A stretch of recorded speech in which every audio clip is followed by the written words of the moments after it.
Hi. I'm Lila. I'm 32. And I've been sitting with this thing in my chest for months. Maybe longer. It's not a secret in the traditional sense, not the kind you whisper and giggle over. It's heavier than that. But I guess it started with one. It was a summer afternoon, 2 years ago. Hot, humid, sticky in that slow, southern kind of way. I was visiting my childhood town after forever, and I ran into Mariah, my high school best friend, in line at the gas station. We hugged like old times, like nothing had ever changed, like time hadn't frayed us. She invited me over for wine and memories, and I went. When I pulled up to her family's house, I already felt 20 again. That creaky white porch, that lemon tree, the wind chimes that still chimed flat because her brother dented them with a baseball bat in '07. Her mom, Diane, opened the door. She looked at me like she recognized a ghost. Her eyes softened, then flickered sharp. She hugged me, close and long. "You look just like her," she whispered. "Like who?" I wanted to ask. But instead she said, "This is our secret, okay?" I laughed it off. Nervous. Confused. I nodded and walked inside. I told my partner, Jack, about the visit when I got back to Atlanta. We were curled up on the couch, or at least we were trying to be. His arm around me felt heavy, like it was there out of habit, not want. He kissed my cheek, distracted. Said, "That's weird," when I told him what Diane had said. But he didn't ask why. Didn't ask how it made me feel. He used to. Jack used to listen so closely his face would wrinkle with mine when I cried. I don't know when things started slipping between us. Not all at once. That's not how it works, is it? It's in the little things. Like how he used to pull me against him at night with that quiet urgency, not even for sex, just for skin, for warmth. Now he turns away after brushing my shoulder with a dry, habitual goodnight kiss. It feels like someone trying to clock out of the day. He still says, "I love you." But it's automatic. Like he's saying, "Thanks," to a barista. I still say it back, but sometimes it burns in my throat. We've been together 8 years. There was a time I thought we were one of those couples. The forever ones. And maybe we were, but only because I shrunk myself so small, he couldn't see how much I was missing. I don't even know what I want anymore. I just know I'm tired of pretending I'm not lonely in my own home. Last week, we had dinner together. I made pasta. I wore a new dress, something low-cut, clingy. I used to feel sexy in it. Jack looked up from his phone, smiled, said, "You always look great," and kissed my forehead. Not my lips. Not my neck. Not the places he used to worship like ritual. I stood in the kitchen afterward, staring at the sink, and I realized something. I don't miss the way things used to be. I miss the way I used to feel, wanted, wild, full of life and ache and laughter. That feeling is gone now. And what haunts me most is not knowing whether I let it go, or whether someone I loved let it slip through his fingers while I stood right there, hoping he'd notice. Jack is a trauma nurse. He works nights, long shifts, double shifts. I used to admire it, still do, in some way. He's the kind of person who stays calm when the world splits open. He walks into chaos like it's normal. Predictable. But at home, he treats my pain the same way, like something to stabilize, not sit with. 3 weeks ago, I came home from work after a brutal day. I teach high school English, and one of my seniors had a panic attack in the middle of class. I stayed with her until her mom arrived. I felt cracked open afterward, like my insides had been scooped out. Jack was off that night. I walked in, dropped my bag, and sat on the couch. He walked over, kissed my shoulder. "Long day?" I nodded. He pulled me into his lap, ran his hands down my arms, kissed my neck. It should have felt comforting. But all I wanted was for him to ask what happened. Instead, his touch, warm, firm, felt misplaced. I stiffened. He didn't notice. He whispered, "Let me help you unwind," and slid his hand under my shirt. I pulled away, gently, but enough. "I just need to talk right now." He looked confused. "I'm here, babe. I'm showing you I'm here." I could have screamed. That's the thing, Jack thinks touch is love. And it was, once. In our early years, we couldn't keep our hands off each other. Sex in the kitchen, the shower, the car. We'd laugh midway through, like kids in trouble. His hands were a language, and I was fluent. But now it feels like he's using the same language while I'm speaking a different one. I need words. I need presence. I need someone to ask, "What are you carrying? What hurts today?" Not someone who skips the question and goes straight for my body like a shortcut to connection. A week later, we fought. Over dishes. But it wasn't about the dishes, and we both knew it. He asked why I was so cold lately. I said I felt invisible. He said he touches me all the time. I said he never sees me. He stared at me like I'd grown horns. "I work 14-hour shifts, Lila. I'm exhausted. I try." I said nothing. Because I knew he did try, just not in the way I needed anymore. The next morning, I woke up to him making breakfast. Scrambled eggs. Black coffee. A piece of toast, too burnt on one side. He kissed my cheek. "Truce?" I smiled. Said yes. But the ache in my chest didn't lift. Because kindness isn't the same as closeness. And breakfast isn't a bridge back to intimacy. A few days ago, I watched him fall asleep on the couch, open laptop still glowing on his lap, a half-written patient report blinking on the screen. He looked peaceful. I remember when I used to curl into that peace like it was mine, too. But now, I feel like a guest in my own love story. And the moment I realized something had changed, it wasn't loud. It wasn't dramatic. It was when he reached for my hand during a movie, and I let him hold it, but stared at the screen and wondered if I'd ever feel understood again. It was a Sunday. Late afternoon. Rain had been tapping on the windows all day, that soft, rhythmic kind that made everything feel like a lullaby. I was curled up on the couch reading, not really reading, just turning pages to keep my hands busy. Jack had just gotten out of the shower. I heard the towel hit the hamper, his bare feet padding across the hardwood. "Hey," he said, voice low. Warm. Familiar. I looked up. He was shirtless, damp hair curling at the ends. Smelled like cedar and something slightly medicinal, his hospital soap. He smiled that crooked smile I used to melt under. "Come here," he said, already moving toward me. He leaned down, kissed my temple, then my cheek, then the corner of my mouth, slowly, like a trail. His hands found my waist, then my hips, and he tugged me gently to straddle him as he sat beside me. My body moved before my brain did. Automatic. I wrapped my legs around him, let my hands rest on his shoulders. He kissed me, full lips, slightly parted, and it was fine. I didn't flinch. I didn't lean in either. Just let it happen. His hands slid down to my lower back, one slipping lower, playful. He gave my ass a soft squeeze.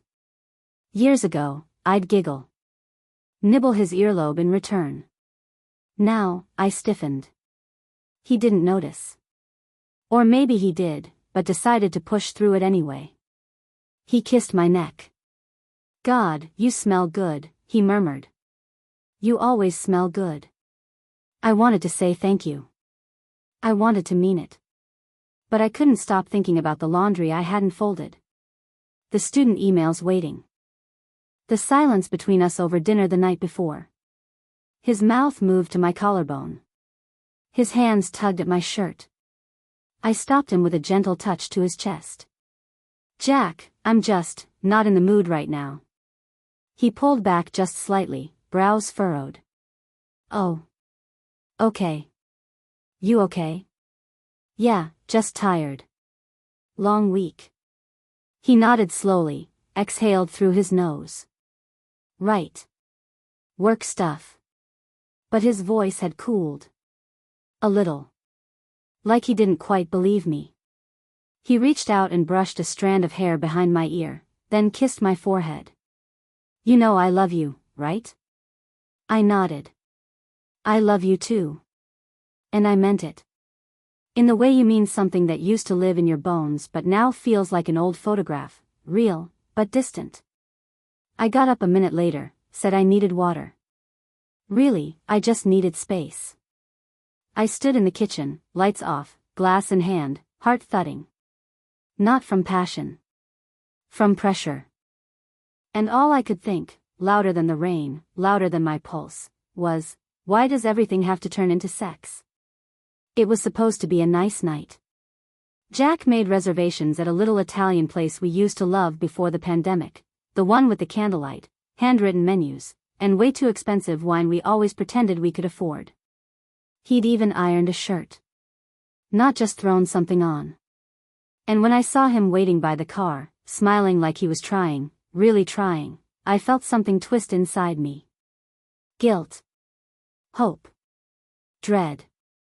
We sat across from each other at the restaurant, wine glasses in hand, bread basket between us. The lighting was soft. Romantic. I should have been able to fall into the comfort of it all. But everything he said felt off. How's school been? He asked. Fine. Any drama? Same old.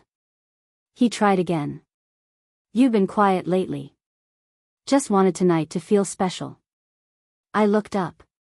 His eyes were kind. Earnest. And for a second, I wanted to lie.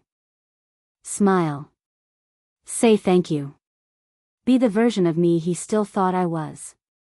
Instead, I said, do you even know why I'm quiet? He blinked. What do you mean? I exhaled, already regretting the spark I'd lit.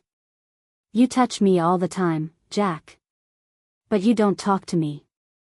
You don't ask me real questions. You don't listen. His brow furrowed. I do listen.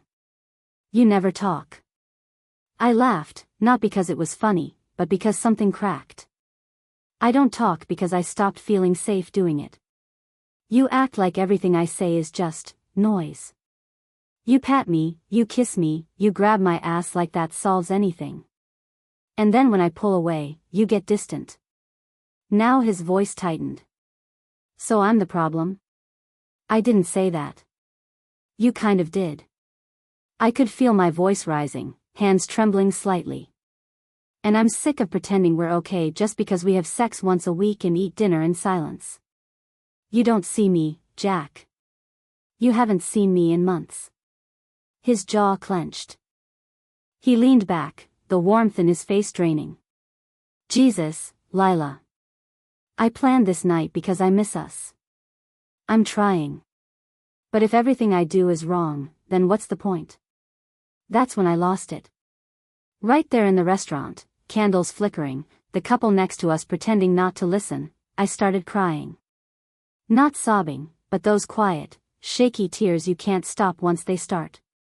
I wiped my eyes with a cloth napkin that smelled like garlic and bleach and humiliation. Jack didn't reach across the table. He didn't say anything. Just sat there. Still. Silent. Later, in the car, I leaned my head against the window. We didn't speak. The city lights smeared across the windshield like they were running from something. And all I could think about was that moment at Mariah's house years ago, Diane pulling me into that long, lingering hug. Her whispering, "This is our secret, okay?" I didn't understand it then. But maybe now I do. The secret wasn't about her. It was about how easy it is to hide who you really are, even from someone who swears they love you. When we got home, I went straight to the bathroom. Shut the door. Sat on the edge of the tub. And the guilt hit me like a wave. He was trying. In his own way. But I wasn't angry at just him. I was angry at myself. For staying silent so long. For shrinking. For letting myself believe that being wanted physically was the same as being known. And under all that guilt was confusion. What if I've changed? What if love that used to fit just doesn't anymore? I pressed my palms to my eyes. Ashamed. Drained. Because I didn't know what I needed. I just knew it wasn't this. The days after the restaurant felt like standing in a room where someone used to be. Jack was still there, physically, but the warmth, the easy rhythm between us, gone.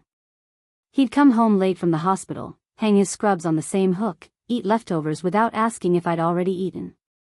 Not angry. Not cruel. Just muted.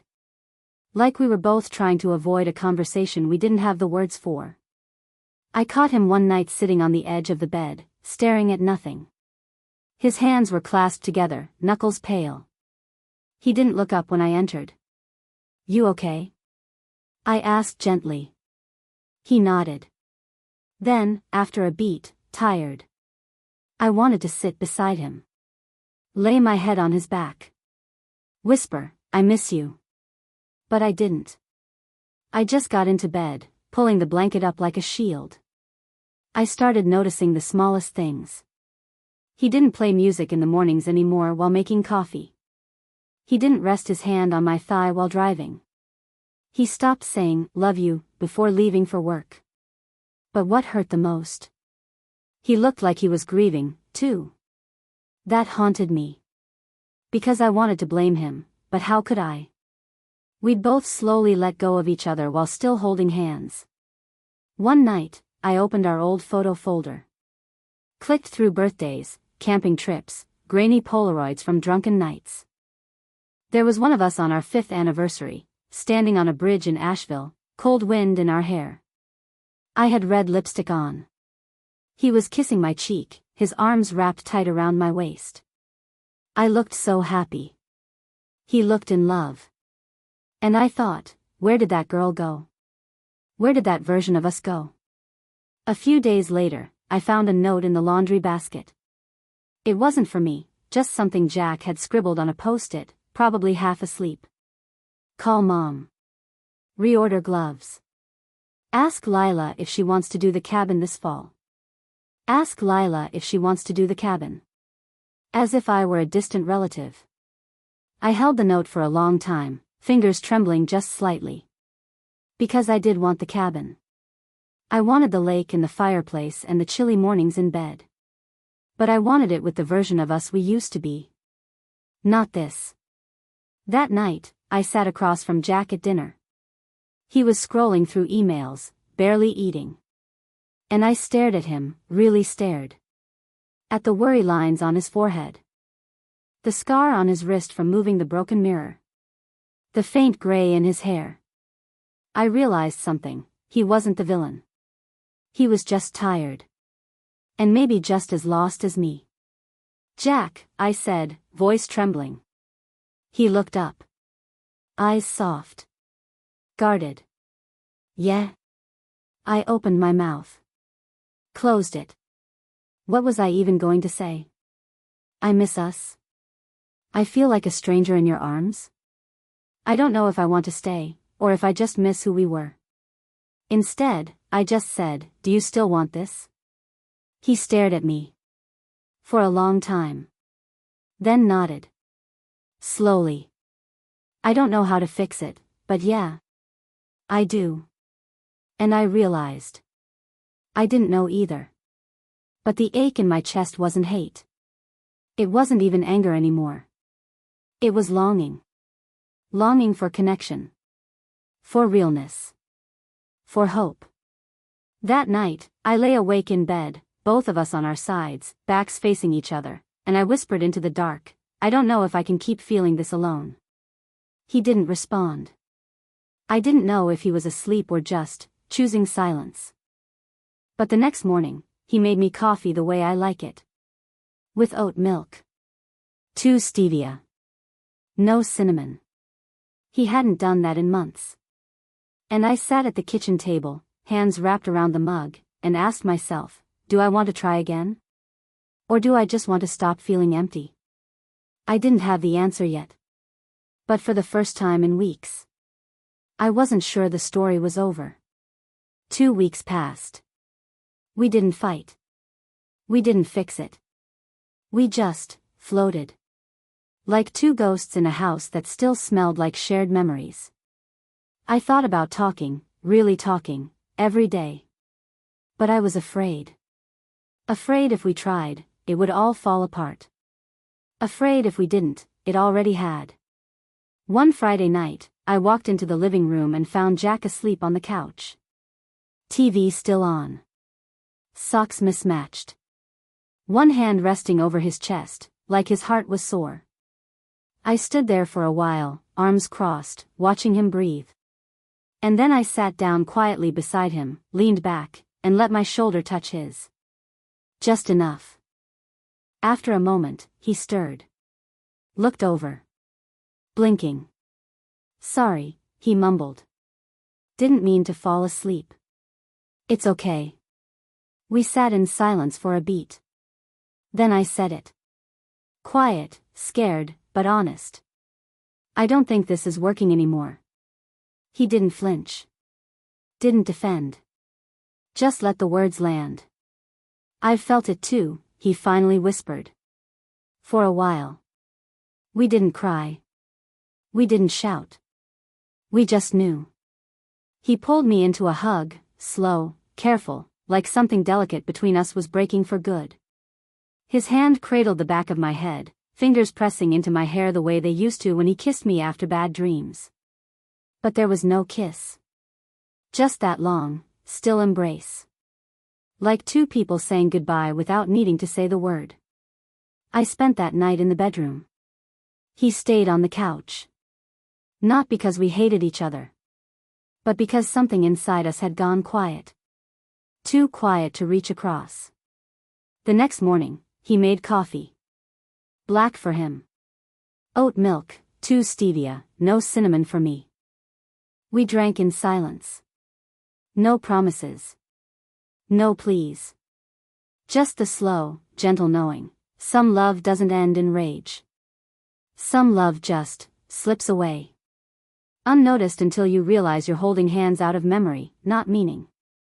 And as I packed a small bag to stay with my sister for a few days, I found that old photo again, the one of us in Asheville. I didn't cry. I just ran my thumb over our smiling faces and whispered, some secrets aren't told. They're just lived quietly until they stop feeling like yours. I used to think love meant staying. Staying through silence. Through sex that felt empty. Through dinners where your heart was somewhere else. But I've learned something. Staying isn't love, not by itself. Seeing someone is. Being seen in return. That's the intimacy no one teaches you how to ask for. Desire isn't just about wanting someone's body.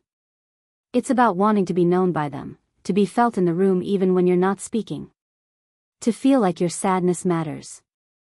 That your laughter echoes in them. Jack wasn't cruel. He didn't cheat. He didn't yell or leave dishes in the sink. But he stopped noticing. And I stopped speaking. That's the thing about slow heartbreaks, they don't shout. They whisper.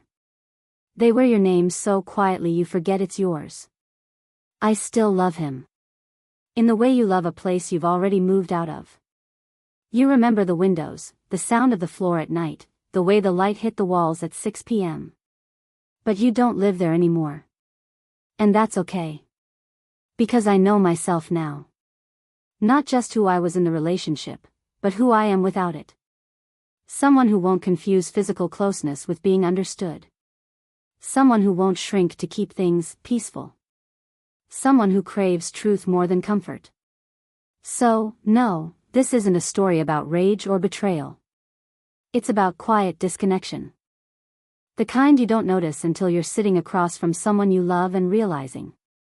You're both pretending to feel something that left the room months ago. If you're hearing this, and it hits something in you, just know, you're not crazy.